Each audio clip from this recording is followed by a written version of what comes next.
ang mga kwento ng pag-ibig, kwento ng buhay at kwento ng pag-asa dito sa Barangay Love Stories. Love Stories.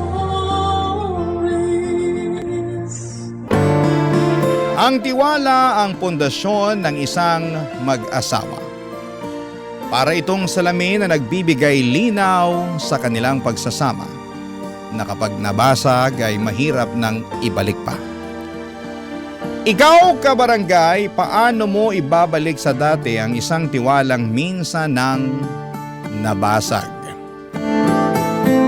Dear Papa Dudut, ang pag-aasawa ay isang panghabang buhay na panata. Para mapagtibay ang pagsasama ninyong dalawa ng iyong asawa ay kinakailangan ninyo ng pagmamahal, tiwala, pangunawa at sakripisyo. Ito ang mga bagay na sinumpaan namin ang babaeng aking nakaisang dibdib na pareho naming pinanghawakan, lalo na noong nakabuo na kami ng sarili naming pamilya. Bago ko po makalimutan, ako nga po pala si Gabriel, 35 years old mula sa Tugigaraw. Bago ko nakapagpatayo ng sarili kong negosyo ay dati po akong service crew. Sa trabaho kong yon ay doon ko nakilala si Monet na nagtatrabaho naman sa isang salon na katapat lang ng fast food na aking pinapasukan. Naging suki naman si Monet dahil kada umaga bago siya pumasok sa trabaho ay lagi siyang bumibili ng kape. Hindi raw kasi pwedeng magsimula ang araw niya ng walang kape, Papa Dudut. Sa araw-araw naming pagkikita mula sa mga simpleng batian at kumustahan ay nakabuo kami ng closeness hanggang sa unti-unti ay nauwi ito sa isang matamis na pag-iibigan. Hindi naman mahirap ibigin si Monet, Papa Dudut, dahil sa kanyang pagiging masiyahin at maalaga. Kahit nga sa mga simpleng bagay ay ramdam ko ang kanyang malasakit hindi lang sa akin kundi pati na rin sa ibang mga tao, Papa Dudut.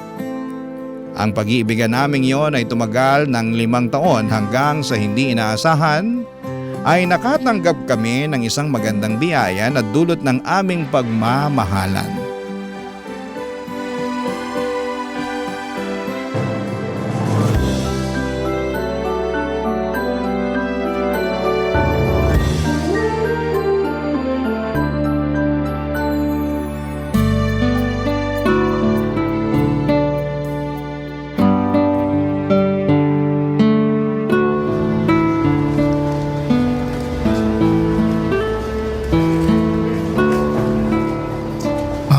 Atsara? Oo, yun nga. Pipinan na inatsara. Yun yung gusto ko ngayon. Ang lala mo namang mag-crave. Bakit? Naglilihi ka ba? Daig mo pa buntis ah. Paano kung buntis nga ako? Sus, paano ka naman mabubuntis? Teka ha. Monet, buntis ka ba? Uy, Monet, huwag ka namang magbiro ng ganyan. Kapag buntis ba ako, anong gagawin mo? Katulad ka rin ba ng ibang lalaki dyan na duwag? Yung sweet sa una pero kapag nakadisgrasya, tinatakbuhan na yung responsibilidad nila? Siyempre hindi. Hindi ako ganun. Kahit mabuntis ka pa, hindi kita tatalikuran. Hindi kita iiwan kahit ano pang mangyari. Mabuti naman. Dapat lang. Pero hindi ka naman buntis, di ba? Buntis ako, Gabriel. Ha? Monet, hindi nga. Totoo ba? Buntis ka nga. Oo nga. Paulit-ulit. Sandali lang. Paano? Ha? Sinasabi mo bang magiging tatay na ako? Magkakaanak na tayo? O sige, lakasan mo pa para marinig tayo ng mga tao, para pagchismisan nila tayo. Pagchismisan nila tayo, wala akong pake. Ang mahalaga sa akin, magkakaroon na tayo ng anak. Yes! Woo!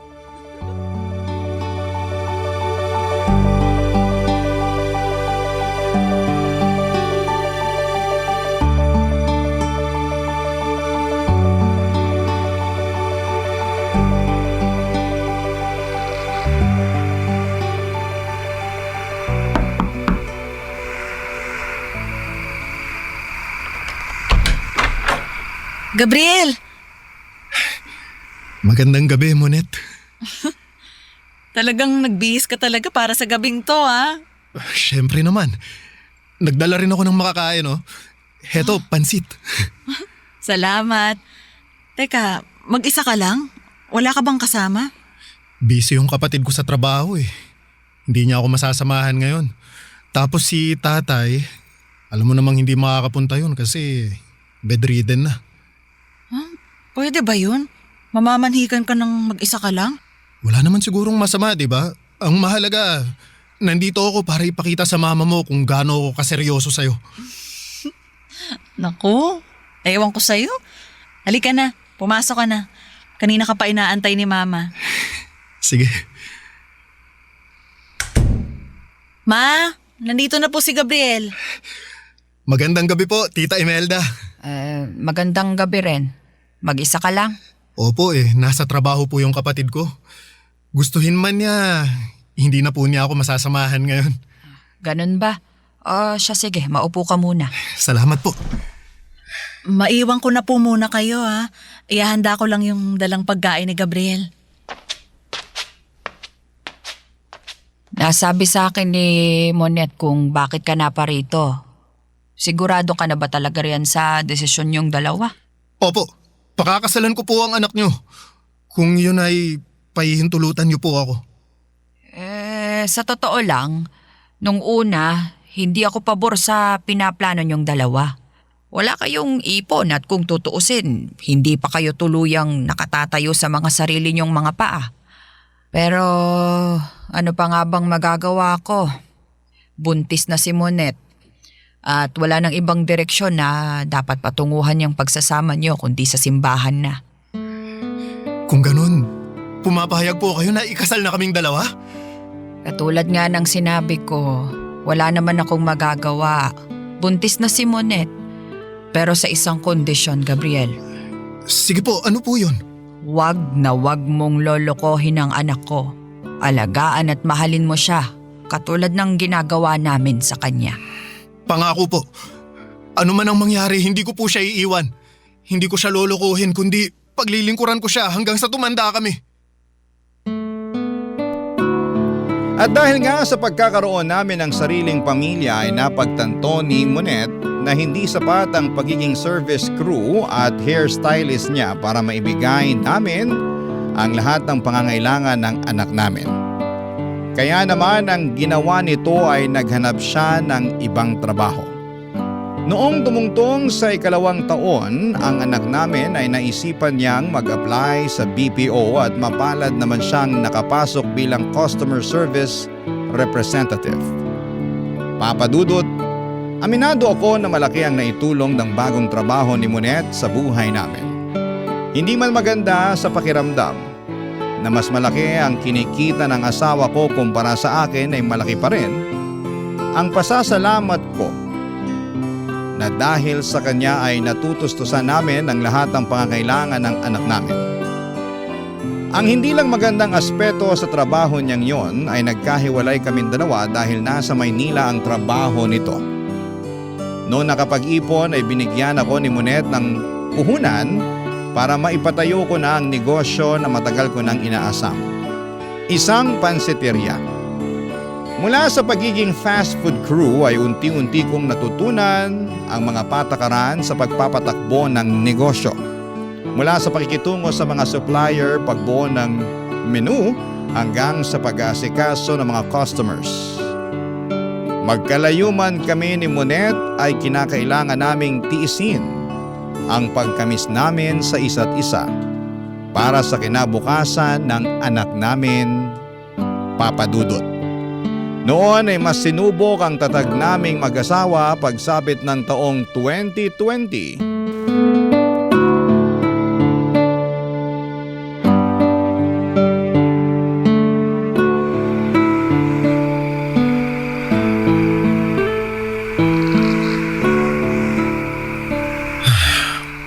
Nakauwi na kaya si Monet? Matawagan nga ulit.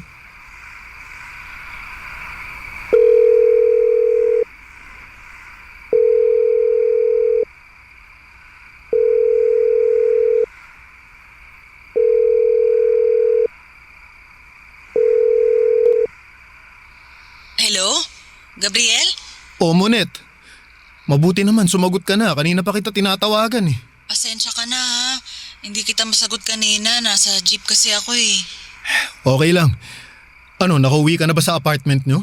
Oo. Kararating ko lang. Alam mo ba na nagkakaubusan na ng alcohol at gamot dito sa lugar namin? Hala? Bakit? Dahil nga dun sa virus daw na kumakalat. Yung coronavirus ba? Oo, nakakatakot nga yun eh. Ang sabi, nakapasok na raw yung sakit dito sa Pinas. Oo, kaya nga nag-uunahan na yung mga tao dito na makabili ng alkohol eh. Inabot nga ako kanina ng 2 oras sa grocery para lang dun sa 2 alkohol lang. So far, wala namang ganyan dito sa Maynila. Syempre, maraming bilihan dyan sa inyo. Dito, ilan lang yung mall at saka grocery dito. Baka naman masyado lang kayong OA dyan. Ang sabi naman sa balita, huwag mag-alala eh. Paano hindi mag-aalala yung mga tao bali-balita na magkakaroon daw nung lockdown? Talaga? Wala namang ganyang balita dito ah. Naku, anong wala? Dyan nga ata sa Maynila unang nag-announce na magkakaroon ng quarantine. Ala, totoo ba? Hindi na kasi ako masyadong nakakanood ng balita. Nakakatakot naman. Ganun na ba talaga kaseryoso? Oo, kalat na kalat yan sa social media. Naku, Munit, umuwi ka na lang kaya muna dito sa probinsya. Gabriel, hindi ko pwedeng iwan yung trabaho ko rito. Mas mahalaga pa ba yan kaysa sa kalusugan mo? Paano kung mahawa ka ng virus dyan? Masyado ka namang nagpapadala sa mga balita. Siguraduhin mo munang totoo yung sinasabi nilang quarantine. Baka mamaya fake news lang pala yan. Alam mo naman ngayon sa social media, nagkalat na ang fake news. Ay, basta mag-iingat ka dyan ha. Magdala ka rin ng alkohol mo at kung maaari, huwag ka munang makihalubilo sa maraming tao. Oo, huwag kang mag-alala. Lagi akong may dalang sanitizer. At saka Munet, kapag nag-announce sila ng quarantine, umuwi ka na agad dito ha? Oo na. Sige na, maliligo muna ako. Malagkit ko na eh. Tawag na lang ulit ako mamaya ha? Oh, sige. Bye-bye. Bye.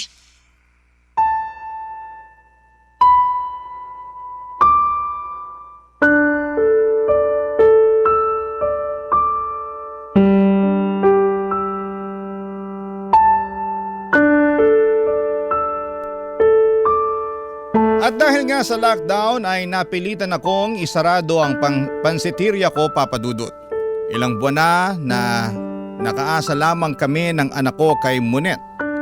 Linggo-linggo ay nagpapadala siya sa amin ng pang-grocery para may makain kami sa pang-araw-araw. Hanggang sa biglang umusbong ang online selling sa social media. Doon ko na naisipan na magpa-order ng pagkain online. Unti-unti ay nakahanap ako ng mapagkakakitaan. Nakakatakot mang lumabas noong mga panahong yon ay kinailangan kong makipagsapalaran sa labas para lamang ma-deliver ang mga pa-order kong pansit. Sa parehong pagkakataon, Papa Dudut, ay hindi nawala ang pag-aalala ko para kay Monet dahil noong mga panahong yon ay mag-isa lamang siya sa Maynila. May kasama naman siya noon sa tinitirhan niyang apartment pero bago pa man ang lockdown ay nakauwi agad ito sa kanilang probinsya kaya naiwang mag-isa doon si Munet.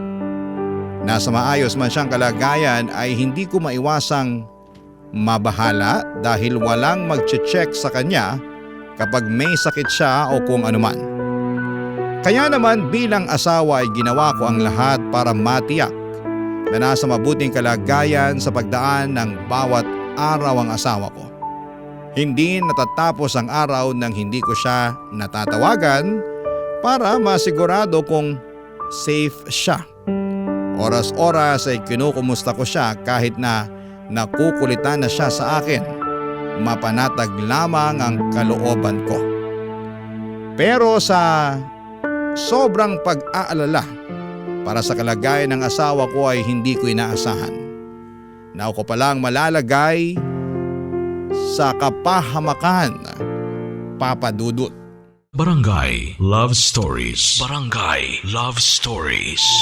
Naging mahirap ang buhay namin noong pandemic, Papa Dudut. Mahigit 1 taon ding iisa lamang ang naging routine ko. 4:00 pa lamang ng madaling araw ay lumalabas na ako para mamili ng mga rekados na gagamitin ko para sa pansit na pa-order ko online. Gamit ang motor na hinuhulugan pa namin noong mga panahong yon ay araw-araw po akong nagdi-deliver.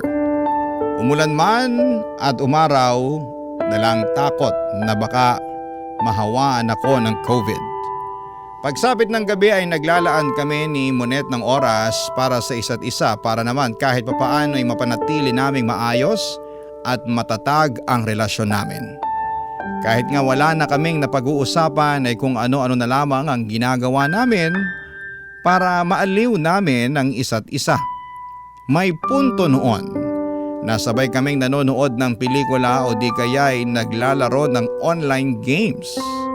Sa mga simpleng paraan na yon, hindi namin napapabayaan ang aming relasyon bilang mag-asawa. Pero ang inaasahan naming maikling lockdown lang ay nauwi sa mahigit 1 taon.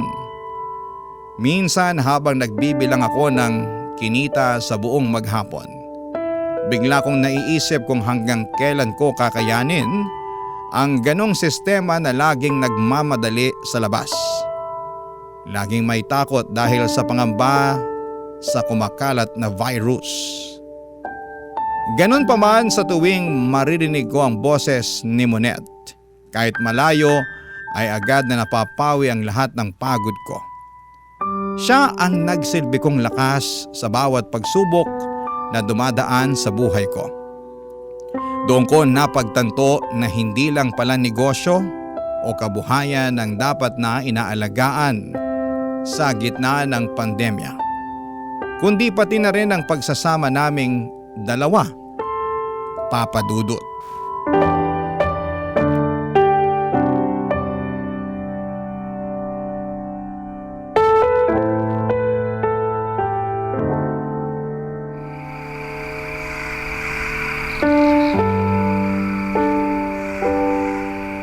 Mabuti na lang pinayagan kayong mag-work from home no? Oo nga eh. Walang choice yung company namin kasi bawal lumabas. Kaysa tumigil sa operation, dinala na lang nila yung trabaho sa bahay. Pero at least, kumikita pa rin. Ako, yung pansiteria ko, inaagyaw na dun.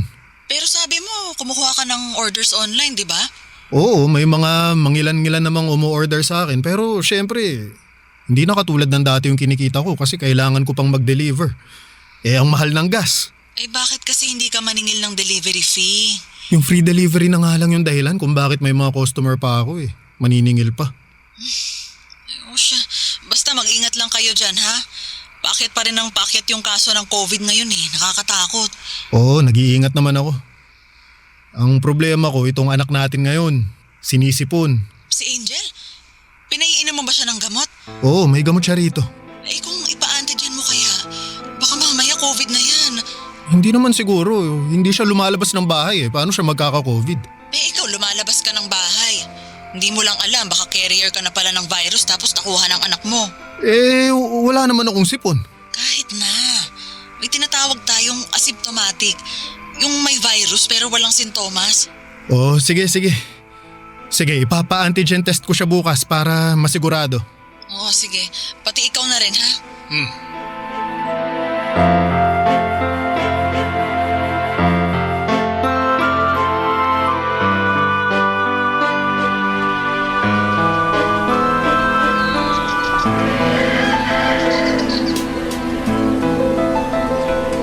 Hello, Gabriel?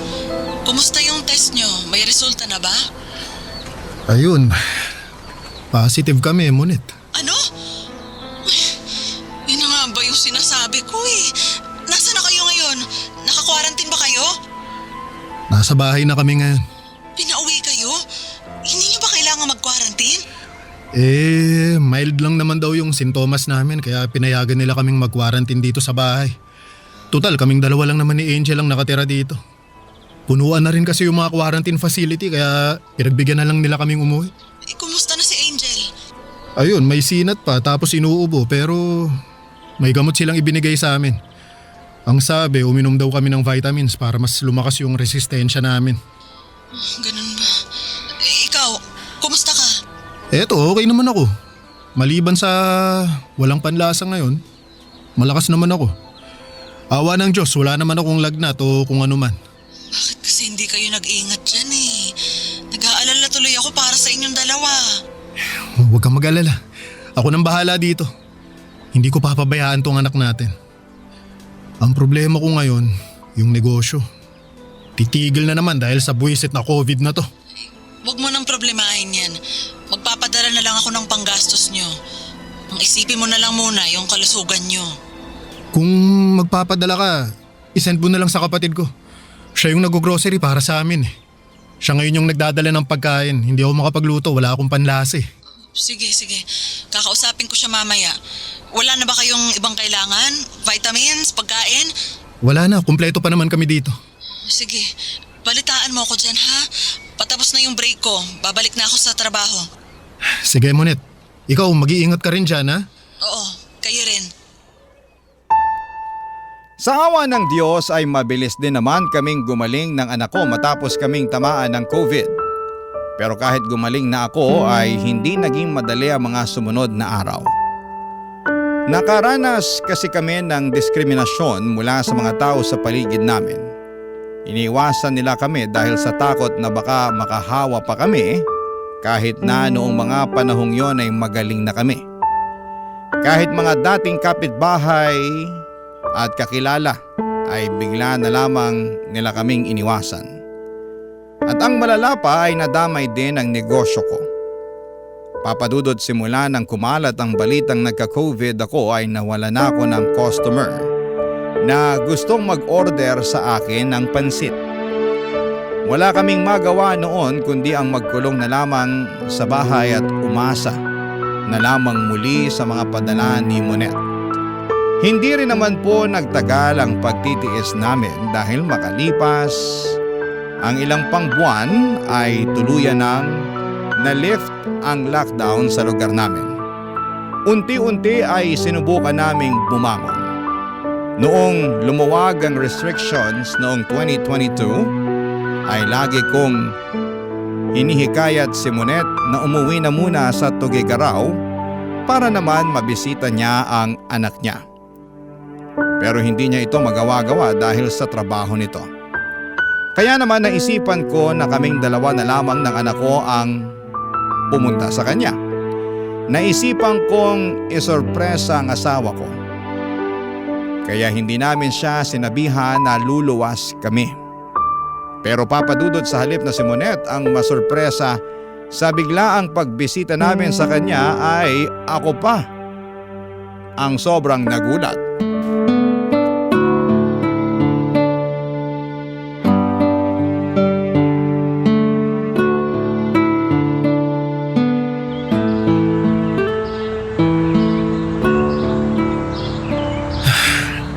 Ito na yata yung apartment ng mama mo. Angel, pagkabukas ng pinto, sigaw ka ng surprise ha? Opo, Papa.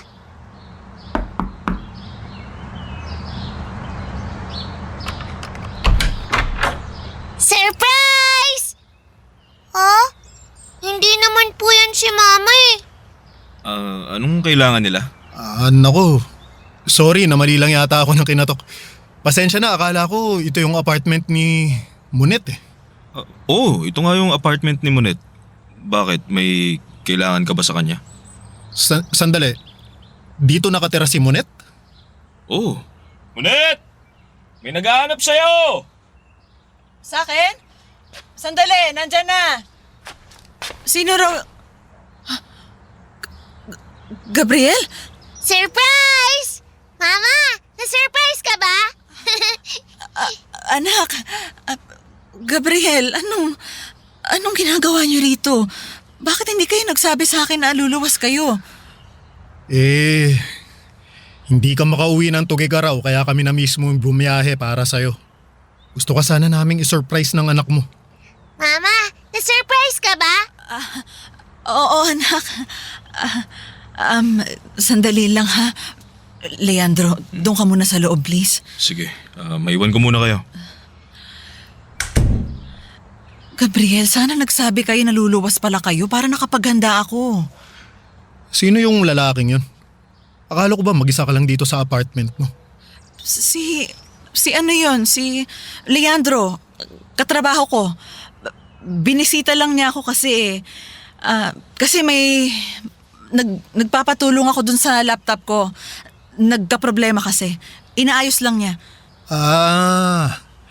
Inaayos niya yung laptop mo na ang suot lang, naka-boxers. Halos wala nang saplot yung kasama mo sa apartment. Sasabihin mo sa akin inaayos niya lang yung laptop mo? Pinaglululoko mo ba ako, Munit? Gabriel, magpapaliwanag ako. Lalaki mo ba yun, ha? Huwag naman dito sa harap ni Angel. Mag-usap tayo ng pribado. Sagutin mo ako. Lalaki mo ba yun? Gabriel! Ayaw mo sumagot? Pwes ako magtatanong sa kanya. Gabriel! Sandali lang. Nasaan siya, ha? Monet, may problema ba? Ikaw? Sino ka, ha? Anong ginagawa mo dito sa apartment ng asawa ko? Pare, relax ka lang. Anong relax? Nakatayo ka rito sa harap ko na halos wala ka ng suot? Sasabihin mo mag-relax ako? Sagutin mo yung tanong ko. Sino ka? Gabriel naman. Huminahong ka. Naririnig ka ng anak mo. May relasyon ba kayo? Ano? Gabriel, kung ano man yung iniisip mo, nagkakamali ka. Pwes ano? Mas mabuting sabihin mo na sa kanyang totoo, Monet. Wala na tayong takas eh. Bistado na tayo. Leandro, tumigil ka nga dyan. Huwag ka na nga makialam dito. Nagsasama na kami ni Monet. Yun ang totoo. Leandro! Walang hiya ka. Kaya pala ayaw mong umuwi sa Tugigaraw, may iba ka na palang kinakasama dito? Kailan pa? Ha? Kailan mo pa ako niloloko? Simula nung nagkaanak kami. Leandro, tama na please. May anak kayo? Gabriel, I'm sorry. Angel, halika na. Umuwi na tayo, Angel. Halika na. Papadudot ng araw ding yon ay bumalik agad ako sa Tugigaraw kasama ang anak namin. Buong biyahe ay pinipigilan kong umiyak. Gusto kong maging matatag para kay Angel pero sa bawat tahimik na sandali ng biyahe, naririnig ko ang tibok ng puso kong durog na durog. Pagdating sa probinsya ay paulit-ulit akong tinatawagan ni Monet. Nang mga panahong yon dahil sa galit ay hindi ko pa magawang sagutin ang tawag nito. Wala pa akong lakas ng loob na marinig muli ang boses niya. Kahit wasak na ang loob ko ay itinago ko sa mga kaibigan at kamag-anak namin ang totoong mga nangyari. Ayaw kong kaawaan ako ng mga tao. Ayaw ko ring husgahan si Monet ng iba. At higit sa lahat ay ayaw kong pagpiestahan ng mga tao ang buhay namin. Sa halip ay tinuong ko na lamang ang sarili ko sa muling pagpapatakbo ng aking pansiteria. Hindi ko na maatim na tumanggap pa ako ng kahit na anong kusing mula kay Monet. Kaya napilitan po akong umutang para lamang makapagsimulang muli. Sa awa naman ng Diyos ay unti-unti ring bumalik ang mga suki ko. Mahirap man ang pinagdaanan ko noon ay pinilit kong isantabi ang nararamdaman ko para sa anak ko. Sa halip na hayaang lamunin ako ng galit at lungkot, ay pinili kong magpakatatag dahil alam kong sa kabila ng sakit, kailangan kong magpatuloy dahil ako lamang ang aasahan ng anak ko. Papa Dudut. Barangay Love Stories. Barangay Love Stories. Noong napayagan si Monet na magkaroon ng hybrid work setup ay agad-agad siyang umuwi sa probinsya. Ang sabi niya ay gusto niya makipag-usap sa akin at ayusin ang lahat.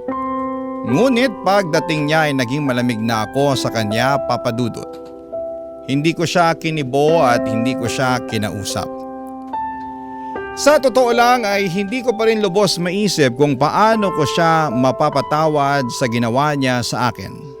Araw-araw kaming nasa isang bubong noon pero parang magkaibang mundo ang kinakaroon na namin. Kung dati puno ng tawanan at kwentuhan ang bahay, noong panahon na yon ay puro katahimikan ang bumabalot sa pagitan namin. Ramdam ng bawat isa ang bigat ng hangin At sa tuwing sinusubukan niyang lumapit ay ako naman ang lumalayo, Papa Dudut. At dahil nga sa sama ng loob ay unti-unti akong natutong uminom. Sa umpisa ay isang baso lamang para pampatulog. Pero habang tumatagal ay naging sandalan ko na ang alak sa tuwing bumabalik sa isipan ko ang mga eksenang ayaw ko nang maalala. May mga gabi pa nga na sa mismong pansiteria na ako natutulog. Hindi dahil sa pagod, kundi dahil ayaw kong makita si Monet, Papa Dudut. Isang gabi matapos ang inuman namin ng mga empleyado ko sa pansiteria, ay pinuntahan ako doon ni Monet para mapag-usapan ang problema naming ilang linggo na rin naming iniiwasang harapin, Papa Dudut.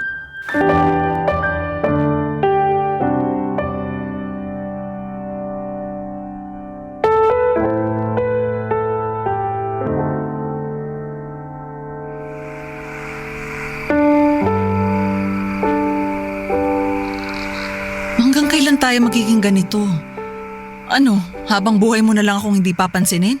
Anong gusto mong gawin ko? Magkunwari na walang nangyari?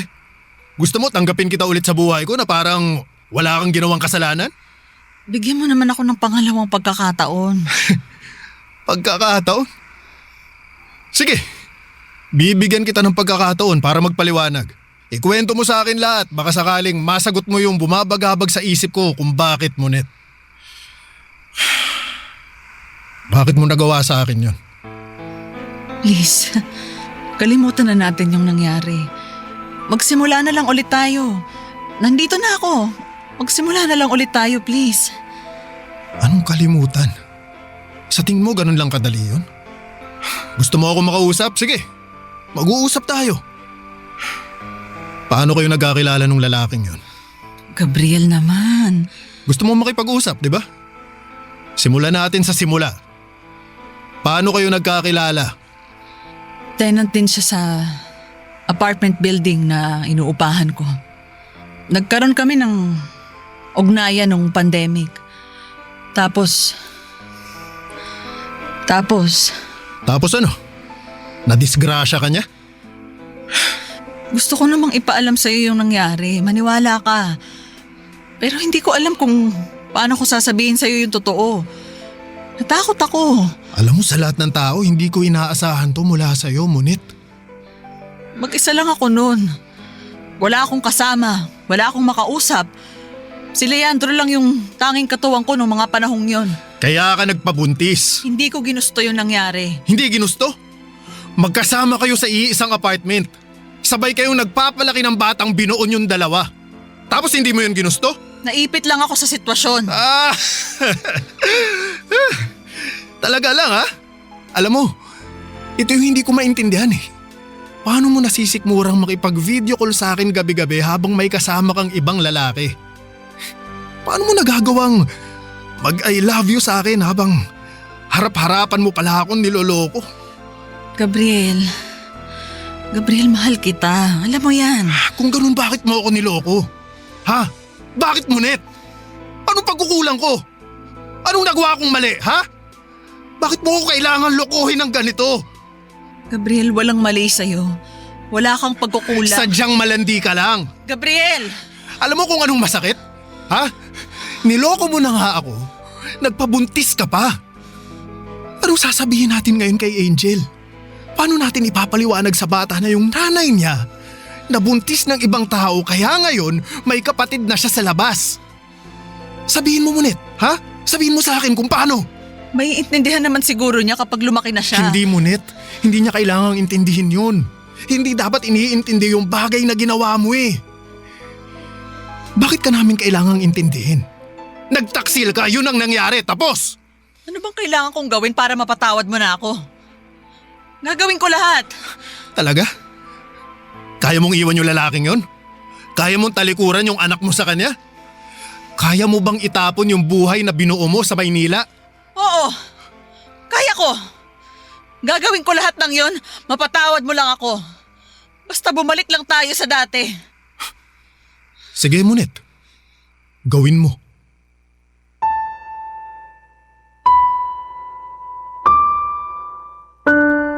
Matapos ng gabing yon sa pansiteria ay nagsimulang ipakita ni Monet ang pagsisisi mula sa kasalanang ginawa niya.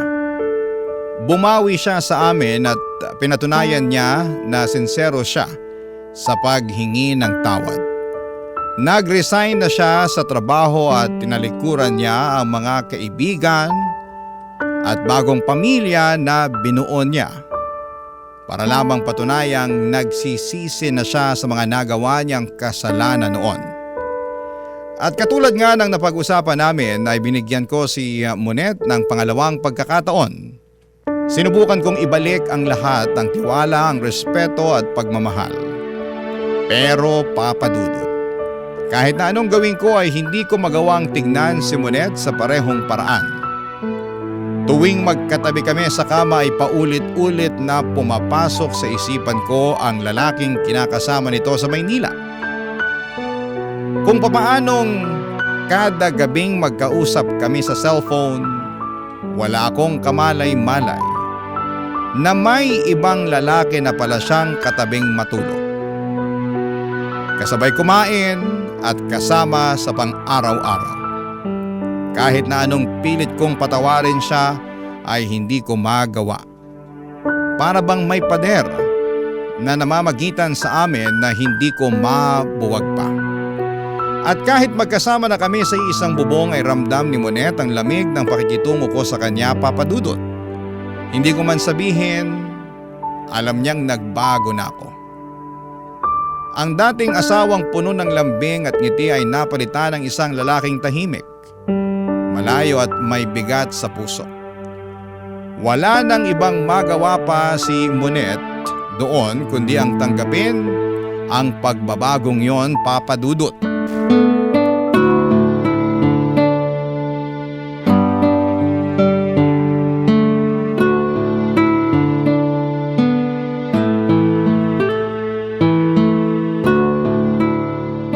Sandali, mag-usap nga tayo. Gabriel, Ano? Pagod ako sa trabaho, Monet. ilang buwan na tayong ganito. Hanggang kailan mo ba itatanim dyan sa puso mo yung galit na nararamdaman mo? Anong magagawa ko kung hindi pa kaya ng puso kung tanggapin ka? Kahit magpakitang tao ka na lang sana, para sa anak natin. Ngayon, concerned ka sa sasabihin ng anak natin? Sana naisip mo yan bago mo kami pinagtaksilan. Gabriel naman, araw-araw mo na lang bang isusumbat sa akin yung nangyari? Bakit? Nahihiya ka? Paano tayo makakapagsimula niyan kung lagi mo na lang inuungkat yung nakaraan? Hindi ba pwedeng kalimutan na lang natin yung nangyari? Patawarin mo na ako alang-alang sa pamilya natin. Ngunit sa tingin mo hindi ko ginawa yan? Sinubukan ko. Pilit kitang pinapatawad, pilit kong kinakalimutan yung ginawa mo. Pero wala eh. Kahit anong gawin ko, masakit pa rin.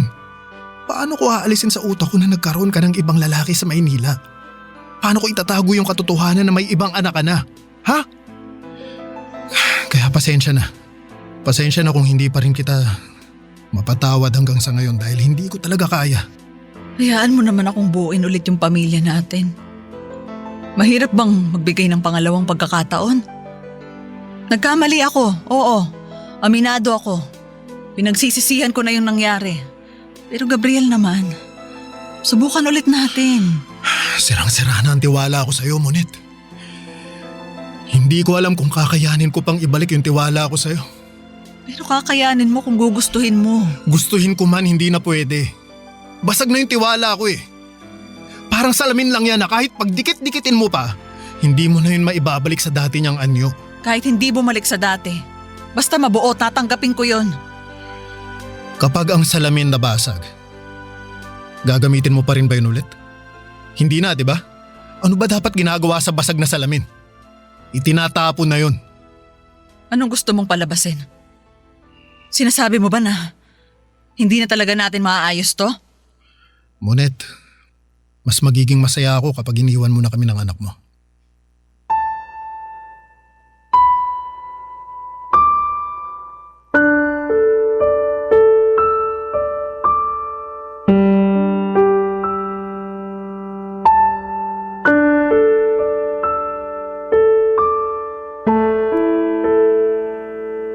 Papadudot mabilis na kumalat sa lugar namin ang nangyaring hiwalayan sa pagitan namin ni Monet.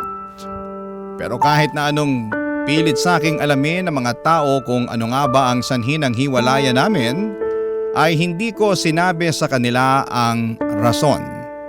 Tanging ang mga kamag-anak lang namin ang nakakaalam ng mga nangyari. Hindi may iwasan ang mga pagkalat ng chismis na di umano ay nagkaroon ng lalaki si Monet sa Maynila pero never ko itong kinumpirma. Bilang respeto na rin sa naging pagsasama namin ng dati kong asawa. Kalaunan ay bumalik si Monet sa Maynila para makasama ang bagong pamilya nito. Kapag umuwi siya sa Tugigaraw ay hindi ko naman ipinagdadamot sa kanya na makita si Angel. Binibigyan ko sila ng oras para magkasamang dalawa. Kahit papaano ay naging civil kaming dalawa ni Monet para na rin sa anak namin. Papadudot kung ako ang tatanungin ninyo ay napatawad ko na po si Monet sa mga nagawa niya. Nandun pa rin ang sugat na gawa ng pagtataksil niya pero natutunan ko na ring tanggapin. Ang mahalaga sa ngayon ay masaya na ako sa piling ng anak ko. Taon nang lumipas bago ko binuksang muli ang puso ko sa panibagong pag-ibig. Sa ngayon ay meron ng isang babaeng tumatayo bilang pangalawang ina ng anak ko, isang babae na tunay at lubos na nagmamahal sa aming dalawa ni Angel. Ito po ang aking kwento at maraming salamat po sa inyo, Papa Dudut, sa pagbabahagi ninyo ng aking kwento sa inyong programa. Mabuhay po kayo at naway hindi kayo magsawang magbahagi ng kwento ng mga katulad ko na tagahanga ninyo. Ang inyong kapuso at kabarangay forever, Gabriel. Anong say mo sa Barangay Love Stories na ito? Pagkwentuhan natin sa comment section yan.